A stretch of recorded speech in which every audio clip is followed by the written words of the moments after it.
Екі күндік жинақ видео. Қайырлы күн оқырмандарым, қалайсыздар, қалай жағдайларыңыз қалай? Бұл негізі кешеде салыну керек, бірге салыну керек болған видео. Сіздерге салынуды ұмытып кетіппін. Ал енді мен кеше осылай бірінші очередь бізде енді бірінші очередь үйімізде жинақтап алып, сонымен бүгін стоматологияға анау мынау жерге барамын деп жоспарлап қойғанмын.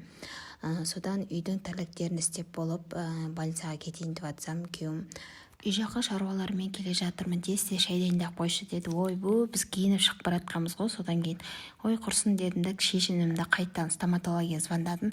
Сағат 4-ке мені жазып қоя салыңыз дедім да, сонымен күйеуіме шай тамағын беріп, сосын қызымды қайтадан бір ұйықтатып алып, сосын барып 4-тегі стоматологияға бардым.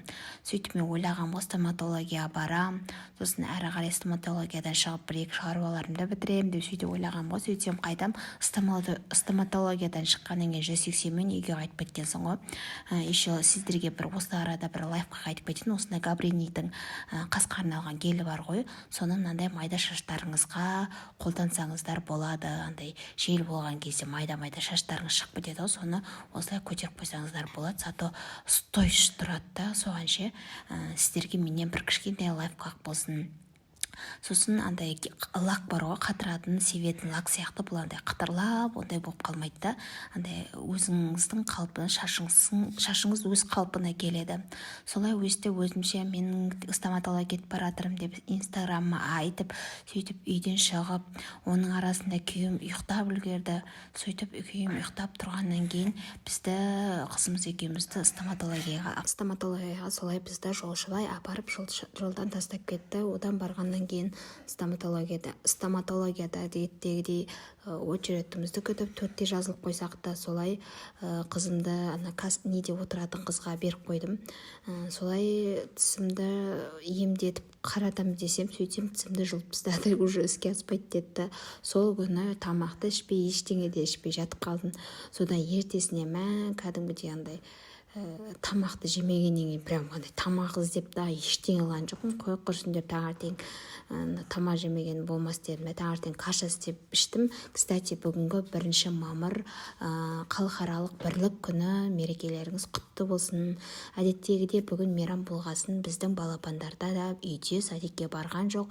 Сосын қой құрсын бұлардың іші пысып қалмасын деп, бірақ менің күндіз бойы тісім ауырды. Өйткені 2 күн бойы ауырады дейді, андай сложный қиындау деді тісіңіз. Солай тісім ауырып тұрса да өзімді қинап, андай жатсам тісім ауыра берді. Содан кейін қой құрсын деп өзімді көңілім ауламасам, ешкім менің көңілімді ауламас дедім да, солай балаларымды осылай үй жақтағы осындай кішкентай детский площадка сияқты ойнайтын бар еді. Әйтеуір ішінде 2-3 нәрсесі бар балалардың ойнайтын. Сосын осы жерге балаларымды бір ойнатып берейін дедім. Одан қалса Алматының ауа райы біресе ашық, біресе түтін ғой.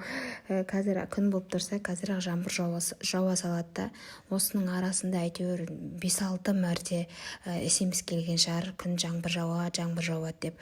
Қой құрсын деп балаларымды ойнатып, тез ойнатып үйге қайтып кеттім. Үйге келе салысымен уже күн деген топырақтанып деген бұзылып кетті. Оның арасында тісімді жұлғанымды ұмытып балалармен бірге мороженое жеп алған соң, содан үйге келіп, балалар үйге келді, сразу құлады, шаршаған ғой енді ойнап. Сонымен балаларды ұйықтатып тастадым да, енді әдеттегідей үйдің тірліктеріне кірісіп кеттім. Бүгін кешкі тамақ істемеймін, өйткені кешкі тамаққа біз өзіміз үйде шашлик пісіреміз дедік та. Сонымен мен кешкі тамақты істемейтін болғасын, осылай жай бірақат даладағы кірлерді әкеліп, одан қалса топырақ болып біткеннен кейін даладағы кірлерді жинап алдым. Кепкені жинап, кеппеген қайтадан үйге келіп жайып қойдым. Өйткені далада топырақ болып біткеннен қайттан бықсып, үйтіп кетеді ғой общем. Солай бүгін гүлім кухнядан босады десем болады. Әйтеуір мен кухнядан босадым десем де, бірақ сол шашликтің қасында жүрім ғой. Табағын алып кел дейді, үйтіп келеді. Оның арасында осы тек шашликті әкелгені болмаса, шампурға тығып, олардың қасында піскенін қарап, піспегенін қарап, кухняға кірмеймін десем де, осының қасында жүрдім десем болады. Осы орайда әйелдер ай деп кухняға кірмеймін десем де, кухняға кіріп кеттік деп, мына жерде күйеуімді мақтап жатырмын. Бүгінгі шеф-повар, біздің шеф-поварымыз шашлик пісірді деп.